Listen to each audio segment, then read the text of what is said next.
Tonight, I break my silence, not just for the young officer that committed suicide, but for the wives, husbands, children, and parents who endured the crushing grief of loss, who received a folded flag, and were left alone to trace the name of a loved one on a cold gravestone. Happy Monday, guys. Welcome back to the channel. It's great to have you back. I am feeling a little bit under the weather today. As you can tell, it's probably a little bit nasally. But nevertheless, no rest for the wicked, as it would say. What I wanted to show you today was a wonderful speech, heartfelt speech, from Colonel Douglas Macgregor.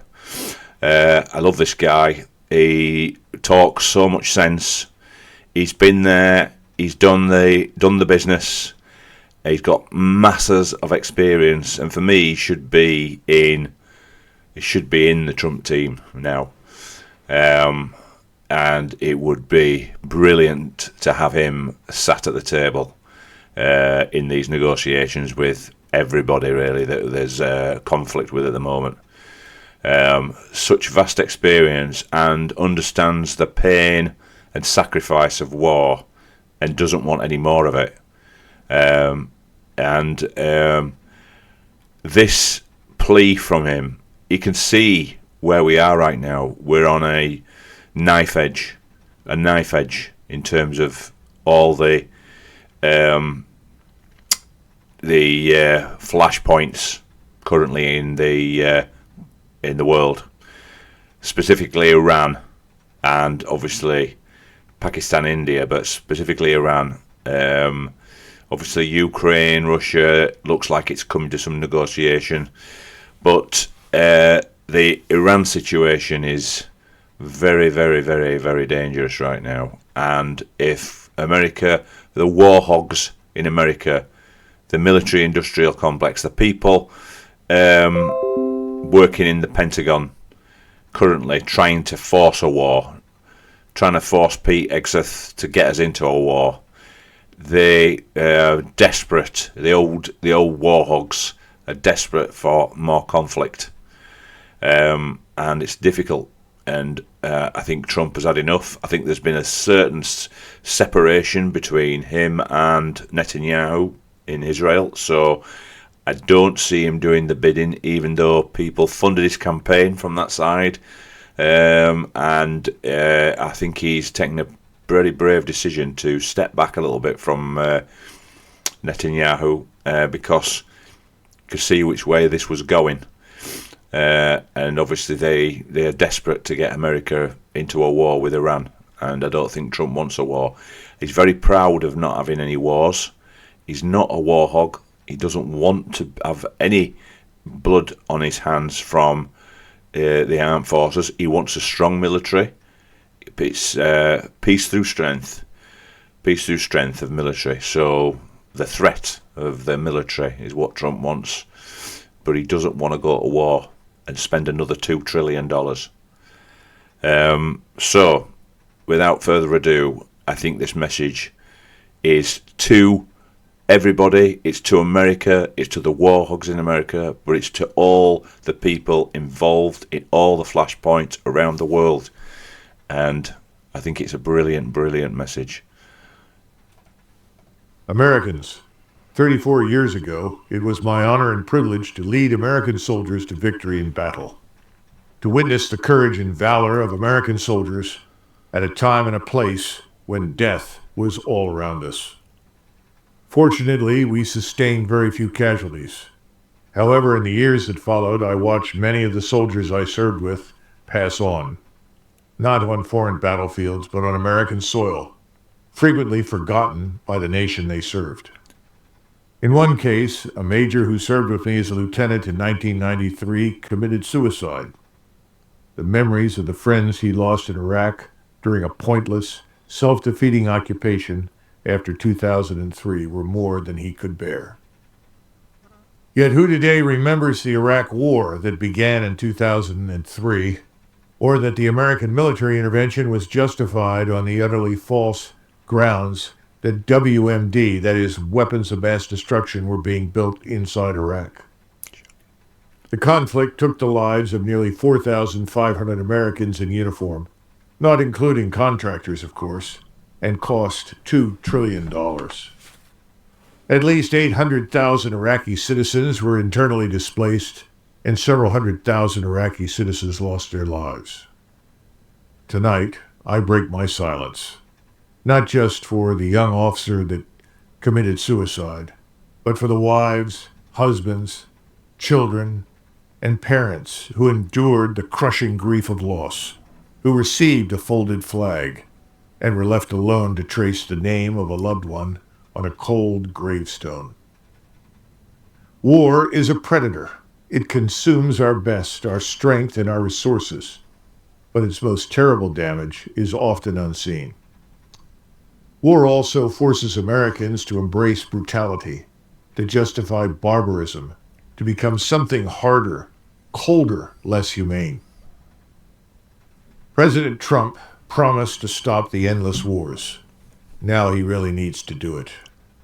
Americans currently stand at what Lincoln would call the fiery trial through which we pass: war with Iran or peace for America. The choice will echo through generations. We're very fortunate. The Iranians are willing to talk to us again, and perhaps we can reach a solution. But there are no guarantees. That will take leadership from the highest levels from President Trump. Let me speak plainly about what awaits if Washington chooses war with Iran. Within hours of the first strike, Iran will seal the Strait of Hormuz, choking the artery through which 1/5 of the world's oil flows. Gas prices will not merely rise, they may erupt like a volcano, burning through family budgets. The economic security Americans built with their own hands since the pandemic disaster could be wrecked. Immediate price increases and loss of supplies could also result. Yet the cost in treasure stands as nothing before the cost in blood. Iran is not the Iraq of our past wars. Iran consists of 85 million people, fortified by mountains when the Roman Empire was young, defended by modern weapons, and effectively allied with nuclear-armed powers, Russia and China, that have drawn clear and unambiguous red lines. For the first time since missiles stood in Cuba, we face not only the shadow, but the real substance of nuclear confrontation. Not for our country, but for the regional ambitions of a foreign state 7,000 miles from home. We must face the truth that weaker allies often attempt to make their wars our wars. While we assist allies, America's soldiers, sailors, airmen, and Marines should not be sacrificed for territorial expansions that serve no vital American strategic interest. I did not witness war through the PowerPoint slides or sanitized screens in situation rooms, but through bloody fog of war. I tell you with the full authority of my battlefield experience, this war, if it comes, with Iran, is not necessary. This war is also not just. This war is not worthy of America. We must not sacrifice American lives on foreign soil while American soil thirsts for our attention. We must not trade American prosperity for another state's regional hegemony while American prosperity deteriorates. We must not abandon America's democratic principles for imperial ambition, while those principles, our best hope for justice, fade for lack of devotion. The true strength of America has never been measured by regimes toppled, but by lives improved. While we secure the borders of other people's states, our communities crumble.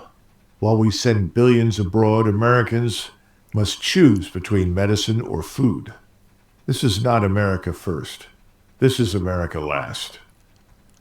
Imagine instead what we might create at home with the trillions this war will cost. Hospitals in rural areas where mothers drive hours to deliver. High-speed rail connecting our cities like steel arteries pulsing with the lifeblood of commerce.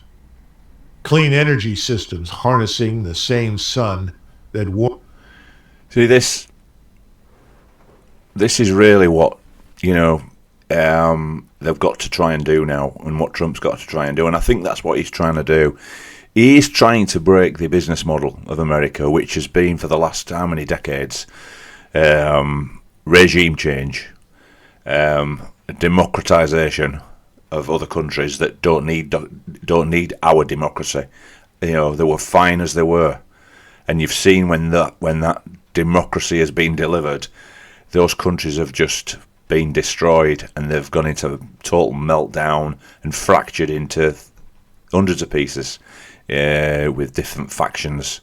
You know, where they were held together with probably not the greatest of people, but they were held together, and they worked.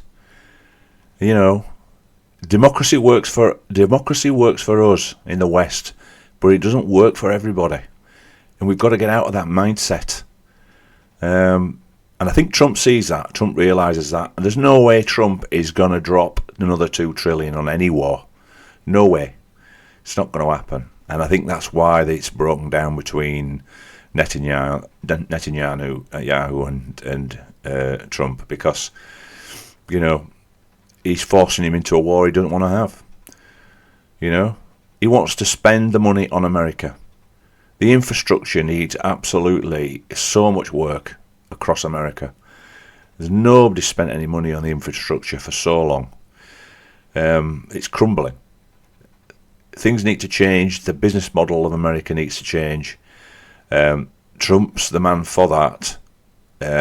It's whether we can get somebody else in the back of that, because it'll just go back to normal if Trump is defeated. Sorry, if whoever replaces Trump doesn't win, because you need 8 years to do this. 4's not enough. You've basically got 2 years with the House elections coming in 26. So, you know, to carry out what he needs to do, he's got to be so quick, and that's why he's working so quickly. But this, you know, what Douglas Macgregor is saying, Colonel Macgregor is saying, look, we don't need any wars. We need to spend the money on America. It needs it so desperately. These war pigs have got to be taken out.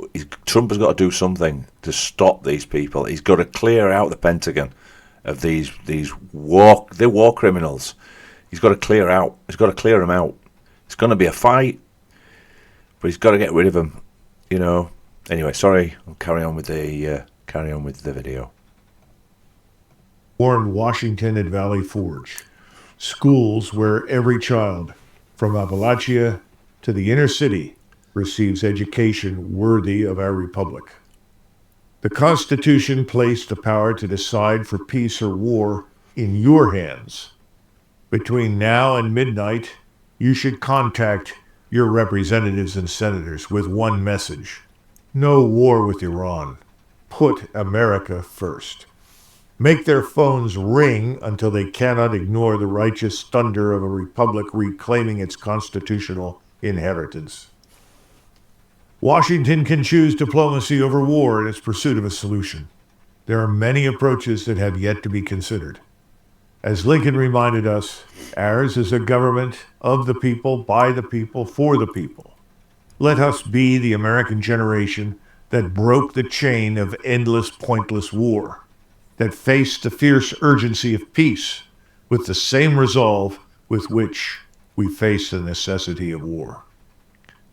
Let us choose the courage of peace over the delusion of unnecessary conflict. Let us choose the wisdom of restraint over the recklessness of pride. Wars occur when vanity and self-delusion lead to the wrong choice. And if we make the right choice, generations of Americans yet to be born will look back and say, here stood Americans who remembered their oath, who honored their Constitution, who chose the Republic over the Empire, and who in doing so saved the last best hope on earth. Thank you for listening. God bless you, and may God bless the United States of America. So there we go. A fantastic, heartfelt message. He obviously thinks that it's needed right now, and I think he's right. It's a pity he's not in the room. He realises where we are, and I think he worries a little bit that Trump might not be able to stand up to the people that he needs to stand up to get this done, to stop what's going on, to stop the usual, continuous war we've got to have. I mean, you've got now 3 areas now that are looking, 4 areas now that are flashpoints. It's getting extremely dangerous, and hopefully he's got the right people that are speaking to these world powers, these countries, to try and come to some agreement. Be amazing if he does it. Amazing.